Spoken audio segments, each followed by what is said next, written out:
Hello, everyone. Hi, Kitty. Hi, Lauren. How are you doing? I am really well. How are you? I'm good. Thank you so much for joining me this afternoon for another edition of Studio City Library Author Scoop.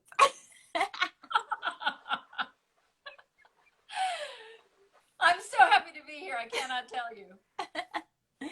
Kitty, you're really special friends to the Studio City Library, and I thank you so much for sharing your time with us this afternoon. Thank you for asking. So while we're waiting for more people to arrive, do you want to do a little dance? I'm going to teach you a ballet move, Lauren. Oh, I'm excited. I need it for my posture, so this will be good. Yeah, no, okay. Well, this is with your arms. They call it port de bras, which literally means move your arms. And so you put your arms in front of you like this, down towards your waist. And you're going to raise your right hand above your head in a nice C, and out to the side, and down again. Oh. And now your left arm up to the middle, over your head in a nice C, out to the left, and down. And now we're going to go straight up to fifth, as we call it. So come up to the middle, both your arms together, and up over your head, and out to your side, and down. Oh, you look beautiful. You could be dancing at the Mark Tabor Forum right now. Oh my goodness, Kitty, I feel great. My posture just went up, and and you grew 2 inches. Oh my, wow. I hope everyone at home enjoyed that. Thank you, Kitty. You're welcome. I didn't teach you the hard one. There's one that's like a tongue twister where you've got one arm doing one thing and the other arm's doing something else, and you got to remember which one's working at the same time. I can't do that one very well. But my ballet teacher does it every Saturday, and it makes me crazy. Kitty, thank you for showing us those dance moves, those ballet, beautiful dance. There you are. You look gorgeous. I feel great already. Thank you, Kitty. So everyone, this is another edition of Studio City Library Author Scoop, serving up an afternoon treat. And our special guest today is the wonderful Kitty Felde, host of the Book Club for Kids podcast. And her recent book, Welcome to Washington, FINA Mendoza. That's it. That's it. Thank you, Kitty, for joining us. And my name's Lauren. I'm the children's librarian at the Studio City Library, part of Los Angeles Public Library. And let's start our interview. Kitty's got her library card with the wonderful Kitty Felde. So, Kitty, can you show us one of your recent books? I would be very happy to, Lauren. It's my very first book. I write plays. I've been writing plays for 100 years, but I had never written a book before. And so my very first book is called Welcome to Washington, FINA Mendoza. And it's the story of a little girl from Los Angeles, but her father is a congressman. And so she and her sister moved to Washington, D.C. to live with him after their mom dies. And it's a weird place. It's a very odd place. And one of the things she does there, she walks congressional dogs as an after-school job. And she suddenly finds that she's solving mysteries. And she solves the mystery of the demon cat of Capitol Hill. And that's a real legend they have there. If you see this mysterious cat, and it's supposedly this black cat with yellow eyes, and it grows to the size of a minibus, and if you see it, you are cursed with bad luck. And so if you're a politician, you lose your election, you could lose all your money in the stock market, or you could even die. So she has to solve this mystery because she feels like her whole family has been cursed with bad luck. And so she has to solve the mystery. And that's what the book is about. Such a great book, everyone. I just read it through the library's website using the library's resource Overdrive with my library card. And if you want to read Welcome to Washington, FINA Mendoza, it will be available on Overdrive in a few minutes because I'm going to return my copy. And then you at home, please check it out with your library card because it's such a great book. I find it great for all audiences. Even though the main character, FINA, is 10 years old, Yeah. I feel like it would be great for all ages. Well, one of the things they wanted to do, Lauren, was to try to explain what happens in Washington, D.C. to those of us, particularly here in Southern California, because one of the things I discovered when I was there was if you were in 8th grade and you were on the East Coast, almost all of them showed up for a week of Washington, D.C. tours. And I never had that opportunity growing up here in Southern California because it was too expensive to go. So as a result, I don't think we were very connected to Washington in a way that other kids were on the East Coast. So I wanted to be able to bring Washington to kids here and explain how it works, and also to talk about some of the weird stuff that goes on there. It's just sort of an odd place. It has so many rules. People dress up in very formal outfits, and if you break the rules, they look mad at you. And so it's very different than Southern California. In your book, you really captured it. I thought I was actually in Washington, D.C. I love the part where you show FINA's father with his plastic, how they vote with the plastic card. I didn't know that. As I was reading, I really felt like I was there. And maybe you'll run for office next, right? Because it made you so excited about Congress that you wanted to be the next congressperson from Studio City. Maybe I'll be like Congressman Mendoza. There you go. From LA.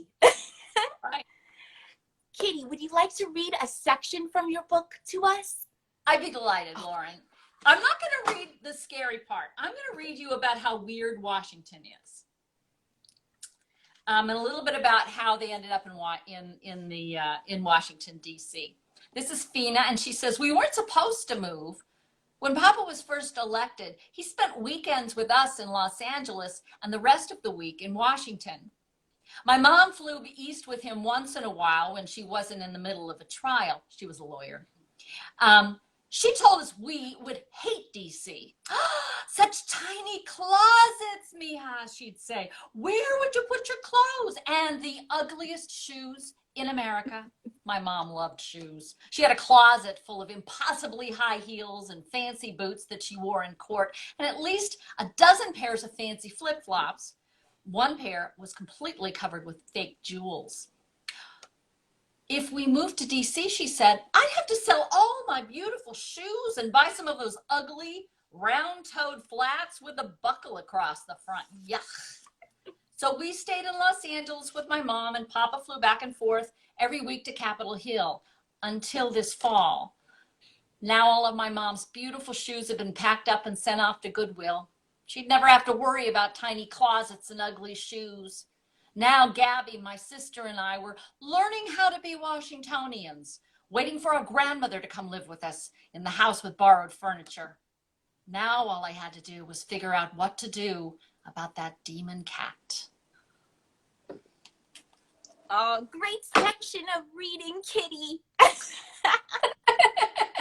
There's the mystery of the demon cat, and then there's also the mystery of her sister Gabby and what she wants. Her Gabby is her sister, and yes. She's a little crabby most of the time, but she's 15 and a half, and something is really bothering her. And if you're a Californian, you will understand why. I didn't understand because I'm from New York, but I started to piece it together. I love the little clues. There's two mysteries going on. And as you're reading it, you're taking note of all those clues and trying to figure out those two mysteries, and everything comes together at the end. Kitty, I really enjoyed it very much. Oh, thank you, Lauren. Thank you so much. I enjoyed writing it. Oh, great. It was wonderful. And just a reminder to everyone that's watching or may watch this video later, with your library card, Kitty's book is available on Overdrive. I'm going to return my copy as soon as we get off of this interview. And please, everyone, it's a great book for children, and also I found a good read aloud too for younger children as well. There you go. And if you want to know anything about government or civics, it's a great primer. It really kind of introduces the way the U.S. government works and sometimes doesn't work. Kitty, thank you so much for mentioning that, because I really feel like that was the best part of the book, is that children can really understand the inner workings of Washington, D.C., and how these congressmen vote, and how people are constantly asking them questions and coming to them with problems and issues. Yes. And how the United States works. And I find that was very readable and relatable through the character of Finny. Oh my goodness. FINA. It's short for FINA. Josefina. That's why it's short for Josefina. FINA. And I loved FINA very much. Oh, I love her too. I had a mentee many years ago, and her name was FINA. And I didn't know her when she was this FINA's age, but I imagined in my head what she would be like. And I asked her if I could borrow her name. And she's a teacher today. And she said, oh, sure, no problem. So I got to name the character after somebody I really liked. Oh, I love that. And this goes perfectly with the next question is, what is it like to be an author? How did you come up with your ideas? Just like you naming your character, what is it like as you're going through the writing process on a daily basis? What is that like? Well, for this book, you know, because I was a California girl living in Washington, D.C., and I kept trying to explain to people how weird a place it was. I have to cough, excuse me. And I sort of ran out of people to tell stories to.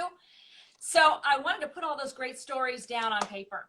And I wanted to be able to explain the way things worked and how different it was from California. And so that was what sort of inspired me to do that. But, you know, so much of the writing is sitting in a chair. I mean, it's really, you're sitting here for long periods of time, and you have, sometimes the ideas aren't there.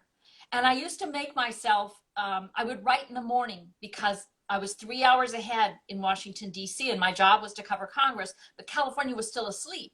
So while California was asleep, I'd get up and I'd write for, you know, a while. Mm-hmm. And I gave myself a rule that I had to write 500 words every day. Just 500. I mean, it was enough, because usually what happens on a really bad day when you're writing, you get to about 200 words and you cannot think of anything else, and all you want to do is quit.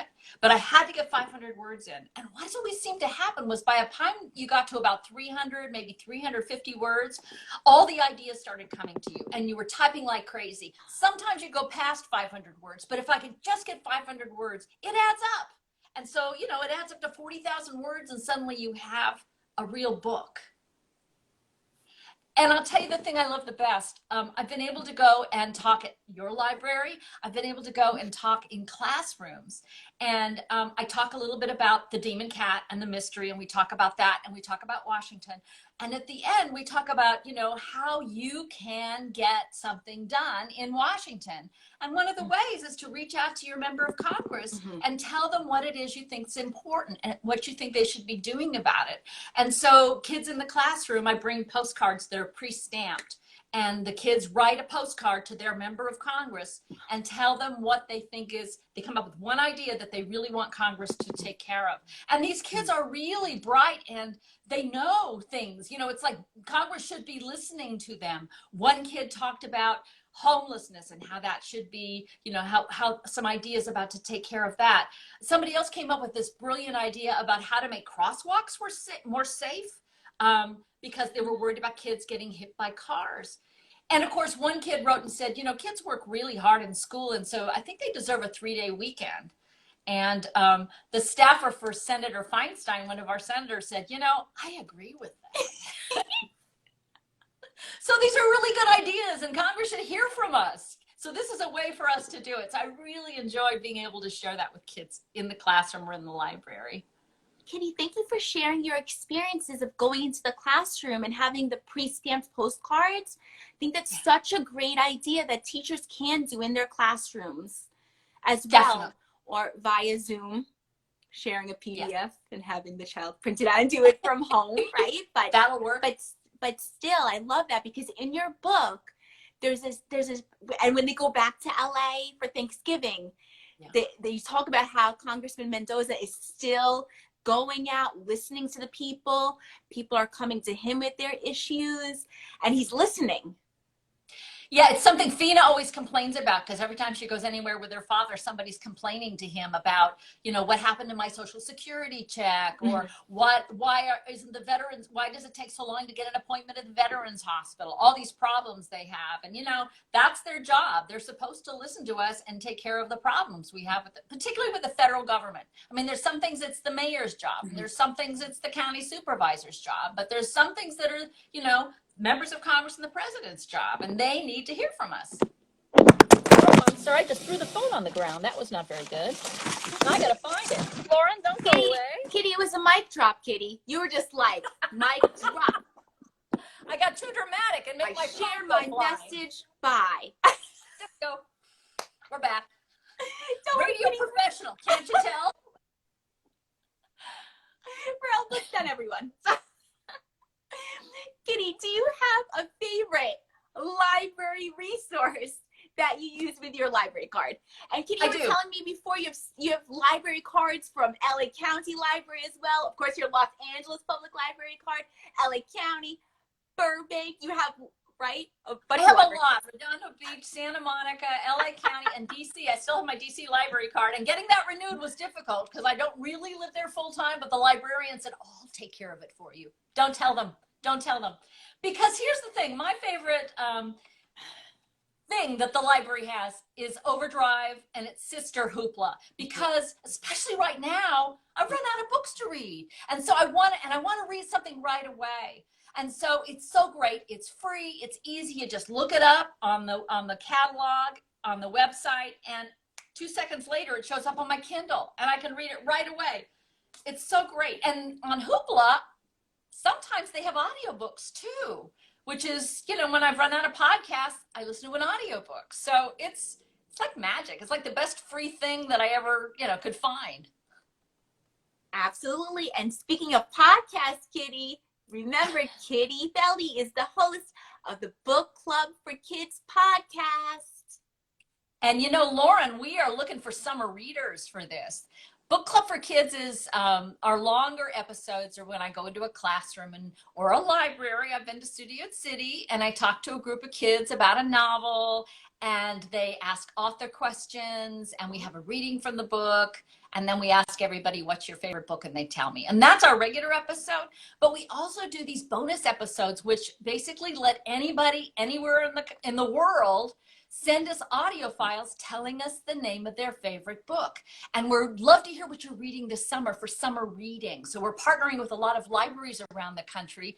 And I have instructions on the website, but basically you just open your phone and you record yourself on the voice memo app, tell us your first name, the book you're reading this summer, and why you like it. Tell us something about it. And also the city where you're from, or the library you go to, because we like to kind of see where people are coming from. And then you just email it to us and we'll put you on the air and you'll become a podcast star this summer. Awesome. Everybody check it out. Book Club for Kids podcast with Kitty Felde. I practiced Googling it. I know the website, but if you Google that, it will come up the first search. And I guess since we're talking podcast, Lauren, I guess I should mention that there's also a FINA Mendoza podcast. Great minds think alike, so I was just going to plug that. Can you share with us about that, please?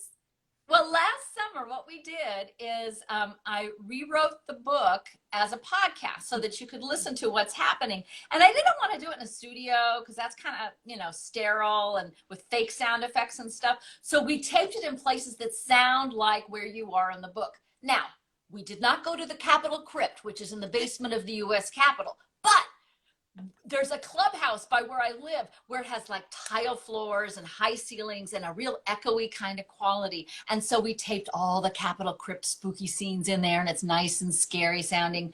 And the lighting of the Capitol Christmas tree, well, we weren't there in December, so we didn't do that. But they had a jazz concert on the green, and so we went out there and used the microphones, and the audience applauded and sang Christmas Carol. So it sounds like you as the listener are actually going to Washington, D.C. and experiencing all these things with FINA as they're happening to her. And it's free. And it's called the FINA Mendoza Mysteries. And it's an 8-part series. There's a couple of extra bonuses, including one we just did where FINA's stuck at home, just like everybody else, with the coronavirus fears, and her teacher gives her an assignment that she has to keep a diary every day. And so what we're hearing is her audio diary during the coronavirus stay-at-home time.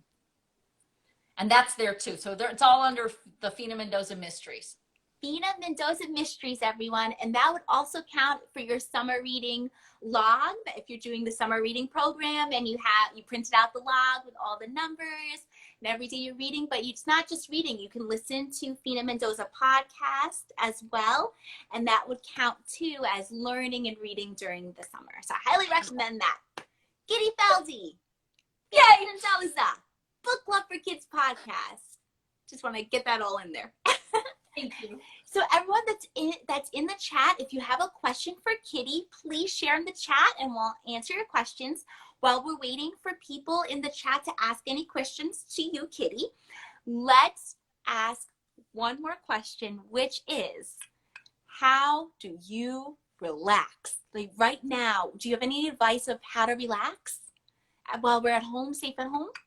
Well, I'll tell you one thing I've been doing, and that is going on YouTube and looking for old baseball games, the Dodgers' old games when they were in the postseason. So I have watched the 1988 postseason and World Series of the LA Dodgers. That's the last time we won, by the way. It was like 100,000 years ago, 88 or 89. I think it's 88. And then I watched the 81 World Series. And I'm now watching 1974 World Series. And you see Vin Scully, and he looks so much younger. It's really kind of funny. And he calls a couple of the games. So it's really, really wonderful because we have no baseball. And so for me, it's not summer unless I'm hearing Vin Scully in my head, you know? And so this is like, oh, I'm happy girl. I'm so relaxed when I'm listening to Vin Scully. So that's what I've been doing. Oh, I love that. Just even a sports team that you love, just go on YouTube and search those playoff games or those classic games of your team or your favorite athlete. I've been doing that too, and you're right. It is very relaxing. I'm a Yankee fan, but still, Yankee fan, I'm from New York, Kitty. You're not from New York, so. But it is a great way to relax. My dad would agree with you because he does that too. And Kitty, I see there's a question in the chat. Is there a big difference between doing live radio interviews and now doing podcasts? And thank you, Tina, for that great question. That is a great question. What's the difference between doing a live radio interview and now doing podcasts? Well, you know, we tape our podcast live, but here's the difference. I get to clean up all the mistakes. Because sometimes when you're in a live interview, you get in the middle of starting to ask a question and you can't remember where you were going and you just sound kind of like you're dreaming or something. We take all that out. So everybody sounds brilliant. The kids sound brilliant. I sound fairly good. So we all sound a lot, writers sound good. So everything is very clean and perfect. So we just sound smarter, I think, in a podcast. I think. And they don't knock the phone over like I did either. You know what I mean? I don't drop the microphone that often. And if I do, I cut that part out. Exactly. I don't think people realize the editing of a podcast, right, Kitty? It takes a long. That's right. You know, Lauren. Yeah, everybody wants very long time. And they should. But the only secret is you have to understand it's a giant time suck, the editing part. You know, once you've recorded it, if you just put it up live, it would be a lot less work. But Lauren, you do that too. You clean it up. You make everybody sound brilliant. And and because who wants to listen to your mistakes, you know? Nobody. No one has any patience anymore to begin with. So no one wants to hear a bad recording. No, definitely not. Oh, thank you so much, Kitty.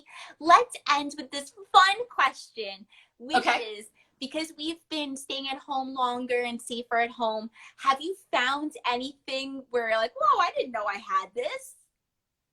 Yes, and I'm going to actually share two things. One is a friend of mine who I've known for 100 years. She was my husband's roommate a million years ago. She now lives in Washington, D.C., and she works for the National Conference of Catholic Bishops. So she works with the big Catholic Church people in Washington, D.C. And she emailed me the other day and she said, do you want Vin Scully reading the rosary? And I said, what?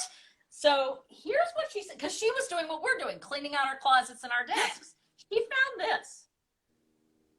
So it's backwards, but it's Vin Scully, and he is literally praying on this double CD. It's a double CD. So I get to listen to Vin Scully in a weird way, but okay, it's Vin Scully. What can I say? So I have to share the other way I like to relax is I sew. I sew all the time. I made my dress. So when I was cleaning, I decided I needed to clean out my fabric bins because I think I have 5 plastic tubs plus a hope chest plus one other place where I keep fabric. I have a lot of fabric, and I decided since we're all staying at home, I'm going to do a lot more sewing. But while I was looking around in there, I found the most beautiful fabric. This is a silk fabric. I'm going to show you the back is good too. Wow. And I got this when I was in London, and I'm not, orange is not my best color, but I just fell in love with this fabric. But they only had less than a yard, so it's not very much fabric. And so I've been carrying it around with me thinking, what can I make out of this? What can I make out of this? If anybody has any ideas, please tell me. But I just love this. I just love the way it looks. It's so pretty. Anyway, this is my find that I found when I was cleaning things out. It's beautiful. Isn't it nice? In the What should I chat, make out of if anyone has any ideas. Oh, look. Tina has an idea. Pillowcase. No, it's too nice. I want to wear it. Masks. I could, Masks? but you know what? It wouldn't wash very well. It's pretty thick. Oh, Tina says tote bag. Yeah. I want to wear it. I want it on my body. I don't want to have to carry it because I'll lose it. If you knew me, you'd know that I would lose it. Like, These are good suggestions, though. Thank you. that's just like FINA Mendoza Yes. losing her hoodies all the time. Ooh, I wonder who that was modeled on. Oops. I just connected that, Kitty. You're just like your character in your book. I didn't plan it that way. It just happened. But isn't that what happens while you're writing? Some of you gets in there no matter what. Is that true? Yeah. Well, I didn't recognize it. But, after I finished, I think a lot of it was me. Now, my mom died a long time ago, but I think a lot of it was me still processing the loss of my own mother. And a lot of that came up in the book. Mm-hmm. So, like, they go on a picnic for Dia de los Muertos at the graveyard. And that was something we did with, went to my mom's graveyard. And it was really a wonderful time to be there around Halloween because the graves are so beautifully decorated and there's so many families that come and have a picnic on the grave. And that was what we were doing. And it was a really lovely thing to do. I know my mother would have enjoyed it, that all these people were showing up for her, she would have said. Yes. That would have been my mother. And I'm sure she's proud of you right now. Your book is I hope fabulous, so. Kitty. Everyone, I hope please, so. please check out Kitty Felde's book. Welcome to Washington, FINA Mendoza. And don't worry, everyone, I'm returning my copy. So And if you have to wait in line, you can listen to the podcast until the book becomes available. And Kitty, before we leave, can you tell everyone how to find your Book Club for Kids podcast and your FINA Mendoza podcast, please? Yes, you can get them wherever you get a podcast. So that could be on your iPhone under Apple Podcasts or on your Android under Google Podcasts. It could be under Spotify. You can find both of them there. They're on SoundCloud, or you can go to the website. Just Google in FINA Mendoza or Google in Book Club for Kids podcast, and we have them. All the episodes are available online, and it's all free. So you can find us just about anywhere. Did you hear that, everybody? Great resources for children for free. Yay! From Kitty Felde. And also, And the LA Public there Library. we go. Thank you, everyone, so much for joining us this afternoon for another edition of Studio City Library Author Scoop, serving up an afternoon treat. Special guest, the wonderful and good friend of the library, Kitty Felde. Just a few announcements before we sign off.